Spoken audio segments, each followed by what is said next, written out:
Saludos amigos, bienvenidos a Reflexión Segura, en este espacio que hemos estado creando en los últimos programas con la idea de abordar un tema que consideramos clave, que como inicio de este proceso de reflexión, y es la construcción de una política de seguridad ciudadana para el control del delito y para vivir en una zona más preventiva, para que la ciudadanía esté y se sienta más segura. En este sentido, definimos un modelo y hemos ido pasando por los pilares del modelo, un modelo que pasaba por un aspecto de prevención, un aspecto de represión y contención. El tercer aspecto, que fue el de nuestro último programa, que tenía que ver con el sistema de administración de justicia, y hoy nos quedaría cerrar este tema conversando sobre el sistema carcelario. Hay una frase bien conocida que dice que uno puede identificar una sociedad viendo sus cárceles, ¿no? Si así fuera, Latinoamérica queda muy mal parada, porque las cárceles latinoamericanas y en particular las cárceles venezolanas han dejado un déficit inmenso en la sociedad y se han convertido más bien en un sistema de potenciación del delito en lugar de un sistema de rehabilitación frente al delito. Visto así, me acompañan mis amigos desde estas conversaciones, el doctor Miguel Dao, la comisaria Odalis Caldera, mi amigo Samuel Yacutieli y este servidor Alberto Ray, para que tengamos una breve conversación en relación a este cuarto pilar. Bienvenidos, amigos. Miguel, ¿por dónde podemos abordar un tema tan complejo como el de las cárceles? ¿Cuál ha sido tu experiencia en este tema? Tengo entendido que ha habido, que tu visión un poco de esto es que las cárceles también forman parte del sistema de contención del delito y que hay toda una cadena, esto está todo conectado de alguna manera. Bienvenido, ¿y qué nos puedes comentar en este sentido? Gracias. Fíjense, yo creo que dentro de la cadena represiva, en el sentido legal de la palabra, es el sistema carcelario. Primero pasando por la parte policial, que aunque pudiera ser preventiva, tiene algo de represivo porque realmente hay situaciones de detención siguiendo por el trabajo de investigación criminal. Es absolutamente represivo tanto la investigación propiamente tal como la parte criminalística, siguiendo por la acusación fiscal, Ministerio Público, es represivo. La administración de justicia, cuando se hace con justicia, es represiva, pero es represiva para realmente recomponer el orden de alguna forma fracturado por la conducta de las personas. Y finalmente, el sistema carcelario no solamente que sigue siendo represivo, pero tiene un aditamento muy particular, y es que debería ser educativo, debería ser lo suficientemente capaz de reinsertar a través de la educación, de la preparación y del adiestramiento al individuo para su paso de nuevo a vivir en sociedad, a vivir en colectividad. Yo recuerdo, y vale el comentario, lo que era la cárcel de San Juan de los Morros. Esa cárcel era extraordinariamente apropiada para la reinserción del penado a la sociedad. Me acuerdo yo que fui en varias oportunidades a comprar artesanía de muy buena calidad allá, y las personas, oye, cobraban y ganaban dinero con su trabajo, además de que se impartía clase, además de que tenía una serie de situaciones que allí se vivían que permitían que el hombre pudiera en todo caso reinsertarse a la sociedad. Hoy día no entiendo que tengamos ese modelo instaurado. Como tú dices, si pasa por la lupa América Latina, creo que sería incalificable por lo malo un poco el trabajo que aquí se realiza en ese sentido. Hay grandes personas que conocemos, como Humberto, como Carlos, que trabajan en el tema y que realmente serían referencia importante a la hora que se quiera recomponer y reconducir lo que es el trabajo carcelario penitenciario en el país. Sin duda. Oye, Odalis, tenemos un déficit inmenso y una deuda inmensa con la sociedad en este tema carcelario. En tu experiencia frente a esta gestión de la Dirección de Seguridad Ciudadana cuando estuviste en el estado Zulia, ¿cuál fue tu valoración en ese momento y cómo te tocó abordar esta situación donde las cárceles eran unas especies de sindicatos del delito, ¿no? ¿Cómo lo viste y cómo te tocó lidiar con un tema tan difícil? Sí, bueno, al llegar al Zulia nos encontramos con que había una cárcel nacional, la Cárcel Nacional de Maracaibo, pero también estaban 3 retenes de detenciones preventivas, que eran el retén del Marite, el retén de Cabimas y el retén de San Carlos del Zulia. Los 3 totalmente hacinados, con una sobrepoblación, y donde nos encontramos que retenes que fueron destinados para detenciones preventivas, si se quiere también para procesados, nos encontramos con que también se encontraban ahí ciudadanos que ya habían sido sentenciados y estaban ya pagando su pena. Sin embargo, el único que tenía la estructura apropiada para funcionar como un retén de detenciones preventivas era el retén del Marite. Aquí implementamos, en la medida de las posibilidades, un adiestramiento para el personal penitenciario, que lo llamamos personal penitenciario porque tiene una función como tal, pero realmente ya Venezuela venía con, estoy hablando del 2009, 2010, pero ya venía como con 9, 10 años con un personal no formado en el área penitenciaria, aún cuando existía el Instituto Universitario, que fue fundado por el doctor Gómez Grillo. Se trató de humanizar, porque cuando uno habla de los derechos humanos, por supuesto que están destinados en proteger a los seres humanos, y los privados de libertad no pierden ese derecho aún estando privados de la libertad. Ahora bien, en el retén del Marite se pudieron implementar varios programas con un gran apoyo con organizaciones no gubernamentales para lo que tiene que ver con dentro del mismo retén con el anexo femenino y con los del sexo masculino. Trató un poco, se trató a través de la presidencia del circuito penal y con la fiscal superior de entonces en el estado, oye, de buscar la forma de agilizar la situación de los procesos y de trasladar a los penados para la cárcel nacional de Maracaibo, que fue conocida como cárcel de Sabaneta.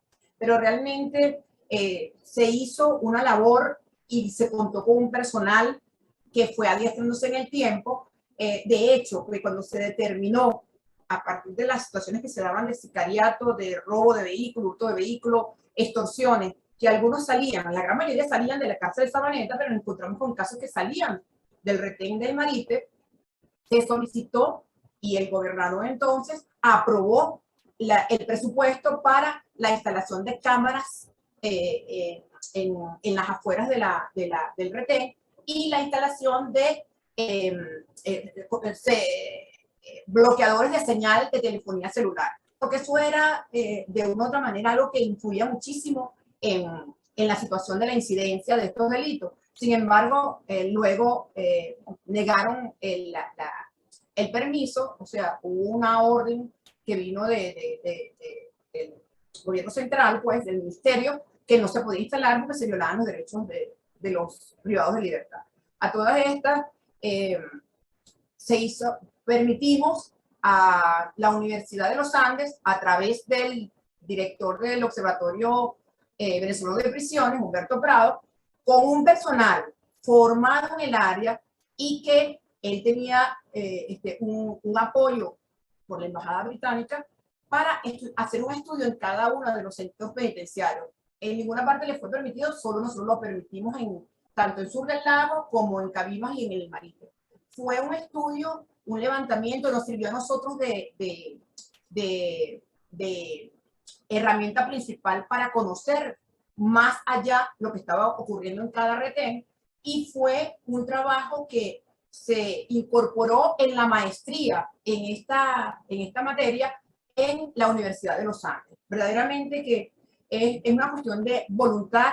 Son seres humanos los que están privados de libertad, son seres humanos que deben ser procesados penalmente, y como dijo el doctor Dao, hay que hacer una labor de rehabilitación para su reincorporación a la sociedad, pero es necesario que sean tratados como seres humanos. Actualmente Venezuela, en los centros penitenciarios hay aproximadamente 37.000 privados de libertad, pero lamentablemente en las sedes policiales hay 38.000 en condiciones que no son las más aptas para un ser humano.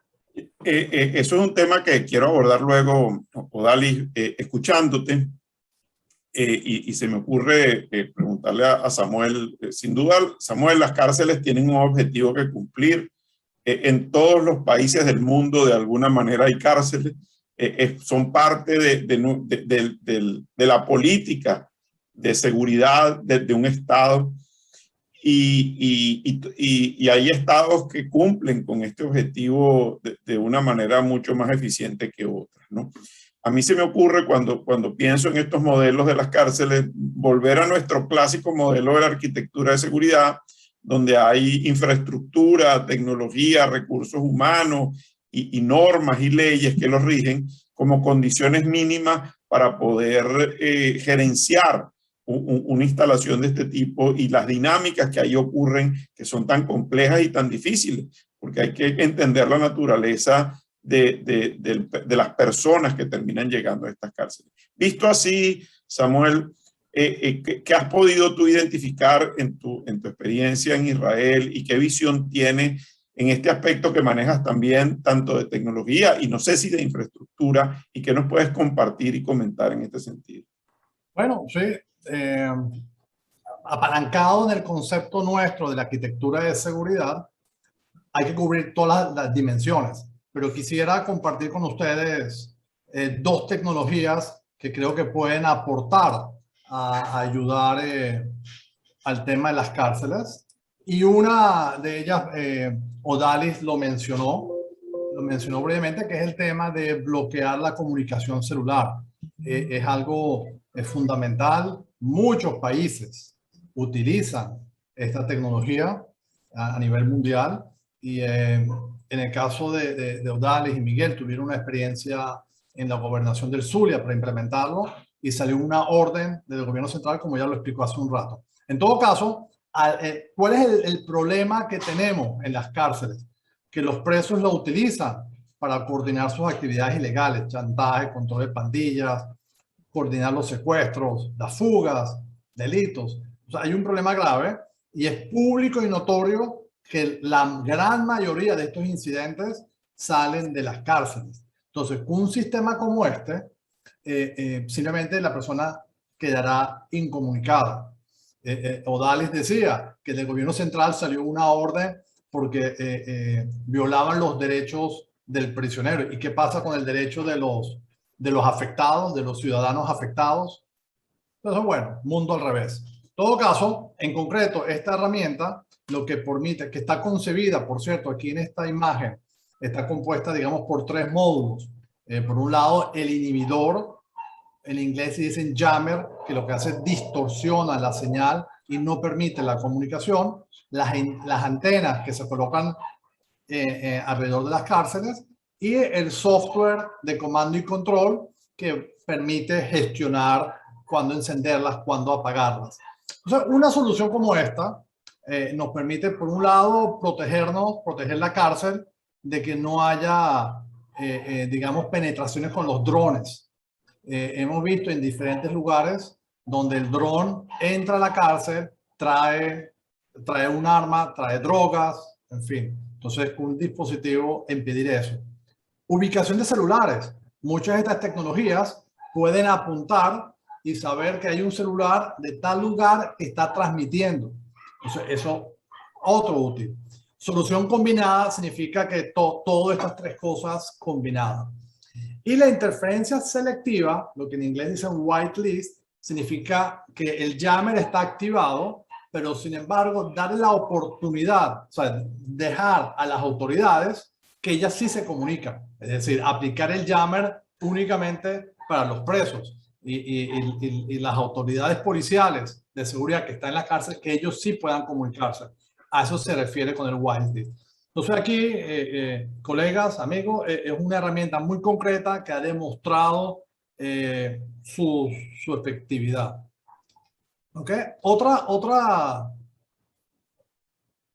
solución en el mismo tema de utilizar jammers son esto, lo que mencioné hace un ratico, los sistemas antidrones que están compuestos a su vez por 3 módulos. El primero es óptico, que visualmente él ve en la redoma, en la zona, si hay un objeto que se está acercando. Además, se complementa con esta radiofrecuencia que él anda monitoreando si hay una comunicación entre el dron y el operador. Entonces, en el momento que detecta una comunicación, activa las alarmas. Y el tercer módulo sería neutralizar. Entonces, aquí hay 2 tecnologías con trayectoria, con experiencia, que nosotros pudiéramos instalar en nuestras cárceles y reducir de manera importante el daño que se hace desde ahí hacia la ciudadanía. Excelente, Samuel, muchas gracias. Escuchando a Odalis y ahora Samuel, Miguel, sin duda el tema del hacinamiento carcelario es un tema muy serio, ¿no? Que parte de los problemas en las cárceles vienen de su infraestructura, de que no están en condiciones o porque usualmente o porque están sobrepobladas y tal. Yo te he escuchado hablar en el pasado sobre un programa que en algún momento en el caso de Venezuela se intentó desarrollar que tenía que ver con la construcción o remodelación de algunas cárceles para darle, digamos, ciertas condiciones de humanidad a las cárceles. ¿Cómo fue esa experiencia y qué aprendiste de eso y qué se logró y qué no se pudo lograr? Y luego de haber constituido una comisión que se encargara del estudio de la situación penitenciaria en el país, se concluyó de que la población penada y la población procesada requería de unas 30 recintos penitenciarios y se estableció la construcción de 5 de estos cada año. Por supuesto, en la distribución proporcional del país se iban supliendo esas deficiencias. Ese es otro tema. Lo central y lo medular en todo esto es que se hizo un proyecto bastante ambicioso que estaba desde el punto de vista de infraestructura y desde el punto de vista de todas esas áreas que de alguna forma significaban el correcto desenvolvimiento de un centro de esta naturaleza, lo iba a financiar el Banco Mundial. Pero se entendió, después de que el Ministerio del Interior y Justicia hiciera todos los estudios en el 2001, se entendió como una intromisión o una supeditación a un organismo de esa naturaleza que desde el gobierno consideraban que era abusivo o de alguna manera una intromisión de parte de aquel. Y simplemente, no sé cuáles fueron los otros motivos o razones, se desechó de plano. Eso hubiese significado hoy día, después de construir ese déficit en cárceles o penitenciaría, luego de aquel estudio, hubiera significado hoy día la erradicación en un 70 u 80% del problema penitenciario y carcelario del país. Lo otro era el tema educativo, que por supuesto dentro del proyecto llevaba también una parte bien importante. Es así como concluyó frustradamente el intento de adecentar el tema carcelario del país. Y lo que me llama la atención de todo esto es que yo creo que hay expertos, hay conocimiento, hay tecnología, hay experiencia y mucha gente sabe qué hacer y sin embargo no se hace. Y eso no solamente es un problema en Venezuela, es un problema en general de Latinoamérica. Las cárceles se han convertido como en un eje oscuro del poder de algunas maneras y son un problema, ¿no?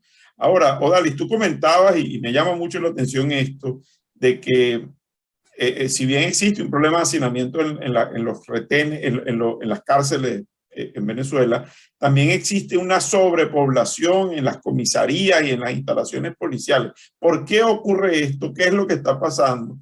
¿Y cómo, qué significa esto? También, ¿cómo impacta esto el problema de la seguridad ciudadana? Bueno, impacta, voy a comenzar por el final, negativamente, porque gran parte de la población, de los funcionarios policiales, deben dedicarse a atender a los privados de libertad que tienen en su sede. Y esto es pasarles la comida, atender cualquier situación que se presente con ellos, los traslados a los tribunales. O sea, competencias que no son de los funcionarios policiales, son competencias del ente que debe estar encargado. En este momento, hace poco le dieron una competencia a la Policía Nacional Bolivariana, que fue formada para atender esta situación en cuanto al área penitenciaria. Pero, por ejemplo, funcionarios del 6CPC en cada sede. Hago la acotación que cuando entró en vigencia el COP, comenzó la orden de que en las sedes policiales no se pudieran tener calabozos. Y a partir de allí, y lo recuerdo porque cuando llegamos al Zulia en el 2008, hubo que comenzar a eliminar calabozos y a todos los privados de libertad tenían que remitirlos bien para los retenes o bien para la Cárcel Nacional de Sabaneta. Todo depende de la orden que diera el juez. Ahora bien, se eliminaron todos los calabozos. Se crea un ministerio de asuntos penitenciarios y a partir de la creación del ministerio comienza nuevamente a que no reciban privados de libertad, que se queden en las sedes policiales. Esto es lo que trajo como consecuencia en lo que dije hace un momento.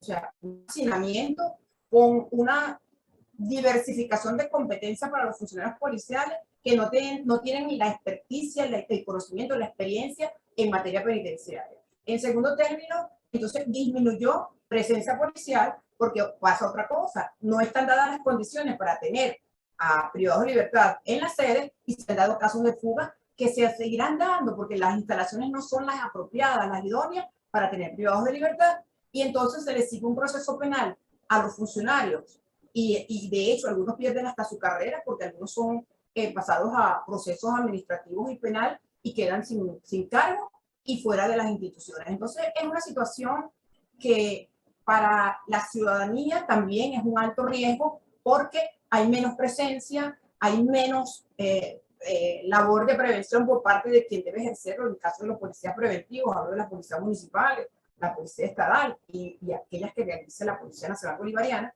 Y en el área de investigación, el 6CPC y otros organismos que tienen competencia en investigación, que entonces los días que deben dedicar a la investigación, eso tienen que dedicarla también de parte de su personal al traslado a los tribunales, que en muchas ocasiones las audiencias son diferidas, se perdió el viaje, y otro es también la alimentación, que si los privados de libertad van al baño, porque las instalaciones, repito, no son las más acordes para tener allí privados de libertad. Entonces la situación es muy complicada, es cuestión de tomar decisiones. Hay solución. En este momento, con todo como estamos en el país, hay aspectos que se pueden cubrir, hay acciones que se pueden llevar a cabo. Es necesario, cuando hablo también de los centros penitenciarios, que tengamos personal del régimen penitenciario formado en el área.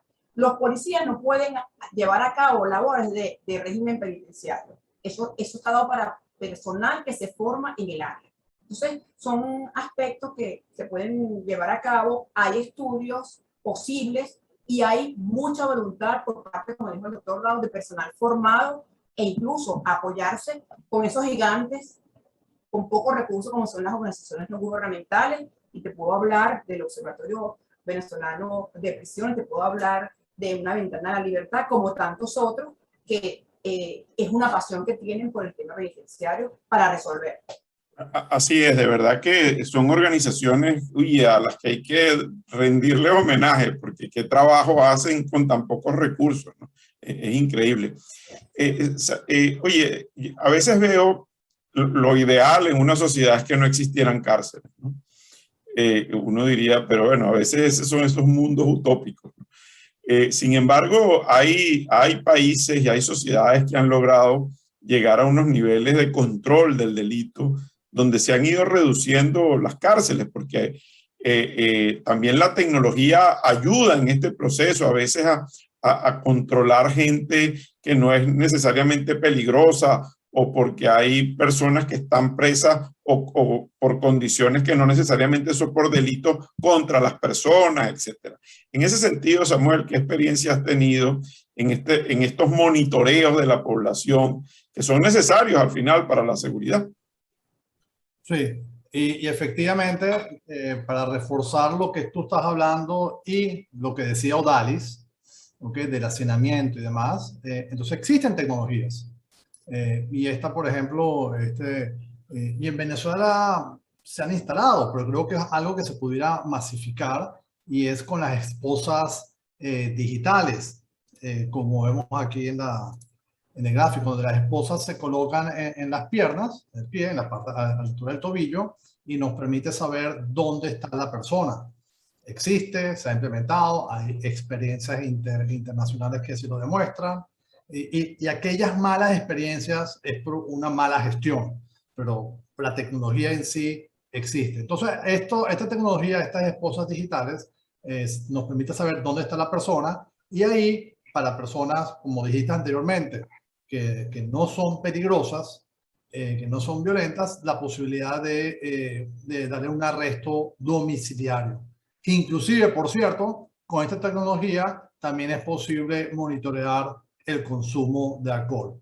Pero adicionalmente, también hay una pequeña variante que nos ofrece esta tecnología, que es para el caso de la violencia doméstica. Si la persona agresiva se acerca a la residencia de la familia, también notifica, por saber. También este sistema nos permite la posibilidad de notificar mediante una aplicación móvil a la autoridad para también saber. Y finalmente, hay un programa de análisis de que nos permite saber qué es lo que está pasando, ¿okay? Cuando se reportó, qué ha ocurrido, dónde ha estado, en fin. Esto es una herramienta viable que se puede utilizar para reducir, para cierto tipo de población penal, reducir su presencia en las cárceles y reubicarlos en otros lugares y reducir la presión sobre el sistema. Esto es algo muy concreto. Una segunda opción, no segunda opción, otra tecnología es el reconocimiento facial, que cada día sus avances son muy importantes. Y en este caso específico, quería compartir que los avances se deben porque la mayor capacidad de procesamiento por el ancho de banda, mejores comunicaciones, y todo esto ha permitido optimizar este reconocimiento. Por ejemplo, aquí vemos cómo, aunque es de noche, se reconoce las personas. Aquí, aunque la imagen proviene de una cámara infrarroja, también la reconoce, así sea malas condiciones climáticas, así sea detrás de un parabrisas, aquí así sea diferentes etnias.